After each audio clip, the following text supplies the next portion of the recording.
हाल ही में आईएएस निधि सिंह के बाद अब एक और मध्य प्रदेश की महिला आईएएस विवादों में घिर गई हैं। मध्य प्रदेश कैडर की 2011 बैच की आईएएस नेहा मालविया की व्हाट्सएप पर लिखी पोस्ट से बवाल मच गया है। मालविया ने महिला आईएएस अधिकारी के व्हाट्सएप ग्रुप में लिखा कि मुख्यमंत्री शिवराज सिंह चौहान के प्रमुख सचिव मनीष रस्तोगी के पास जब वे पदभार ग्रहण करने के लिए गई तो उन्होंने बहुत जलील किया। इतना ही नहीं, रस्तोगी ने कहा कि वे उनके कमरे में नहीं आए, उन्होंने पीए के सामने गेट आउट कहा। साथ ही कहा कि मैंने तुम्हें सुधारने के लिए मेरे अंडर में रखा है और कोई काम नहीं दूंगा। इसके बाद रस्तोगी ने धमकाते हुए कहा कि अब मैं तुम्हें देखता हूं। वहीं बता दें आपको कि एक चैनल से बातचीत में प्रमुख सचिव ने इस मुद्दे पर बातचीत की तो उन्होंने कोई भी टिप्पणी करने से इनकार कर दिया। इसके साथ ही मध्य प्रदेश के मंत्रियों का स्टाफ सीख रहा हाथ जोड़कर नमस्ते करना और साथ ही विवाद में लगातार बोलने की जो बात है वो भी सामने आ रही है। यह पहला मौका है जब यह ग्रुप में मैं अपनी बात शेयर कर रही हूं। ऐसे में यदि मैंने अब भी शेयर नहीं किया तो चुप रही तो महिला आईएएस और मानव होने के नाते शर्म आएगी।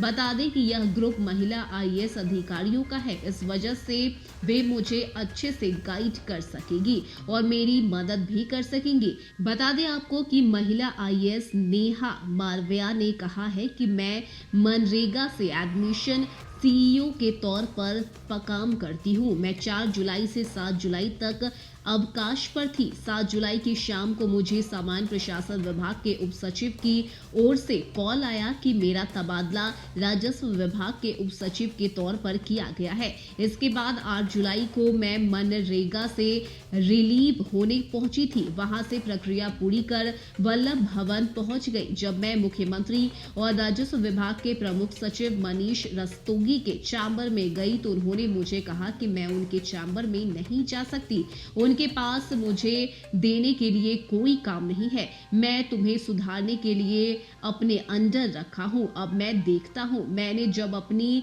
गलती पूछी तो उन्होंने कोई जवाब नहीं दिया। फिर मुझे उनसे निवेदन किया कि मनरेगा के वाहन से मैं आई थी और मैंने वापस कर दिया, लिहाजा मुझे किसी वाहन से घर भिजवा दे तो उन्होंने वाहन देने से इनकार कर दिया।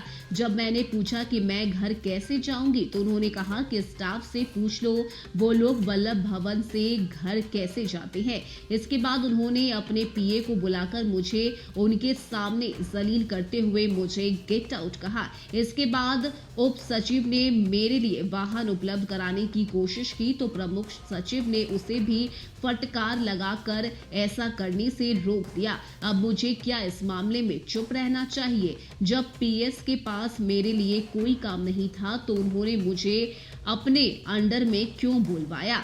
क्या उन्होंने मुझे प्रताड़ित करने के लिए रखा है? राजस्व विभाग में मेरे कोई कॉल रिसीव नहीं कर रहा, ना कोई मैसेज का जवाब दे रहा है, ना ही कोई वाहन दे रहा है। वल्लभ भवन के सुरक्षा गार्ड मुझे घर छोड़ने जा रहे हैं। मेरे पास अब कहने के लिए कुछ नहीं बचा है। बहुत दुखद। बता दें आपको कि अब इस पूरे मामले को लेकर रिटायर्ड महिला अधिकारी सामने आई है और उन्होंने समर्थन दिया है। मालविया के पोस्ट करने के बाद रिटायर्ड आईएएस अधिकारी रंजना चौधरी भी उनके सपोर्ट में आई है। चौधरी ने मालविया का साथ देते हुए लिखा है कि तुम सही के लिए लड़ाई लड़ो, मैं तुम्हारे साथ हूं। वहीं इस मामले में एक अन्य महिला आईएएस अधिकारी जीवी रश्मि ने लिखा है कि इस तरह सोशल मीडिया ग्रुप में ये बातें लिखना गलत है। बता दें आपको कि अब भोपाल की सबसे पॉश और टाइगर मूवमेंट वाली पंचायत में सरपंच चुनने दिल्ली से आई पूर्व आईएएस अफसर और उद्योगपति कोई अधिकारी पदस्थ रहने के लिए तैयार नहीं है। रस्तोगी करीब 5 साल से राजस्व विभाग के प्रमुख सचिव का काम संभाल रहे हैं। उनके पास मुख्यमंत्री के प्रमुख सचिव का कार्यभार भी है। ऐसे में मालविया ने पहले आईएएस अधिकारी राजेश ओगड़े और फिर आईएएस अधिकारी आदित्य सिंह भी उप सचिव राजस्व विभाग से जा चुके हैं। ओगड़े को तो अवकाश देने को लेकर जमकर विवाद भी रस्तोगी से हुआ था। इसके बाद ओगड़े का 1 महीना का वेतन रोक दिया गया था। लेकिन इस वक्त अगर बात करें तो एक और महिला आईएएस विवादों में घिर गई हैं, जिनका नाम नेहा मालविया है। देखने वाली बात होती है कि ये पूरा मामला अब और कितना आगे तक जाता है और आगे किस तरह से इस अधिकारी पर कार्रवाई की भी जाती है या नहीं।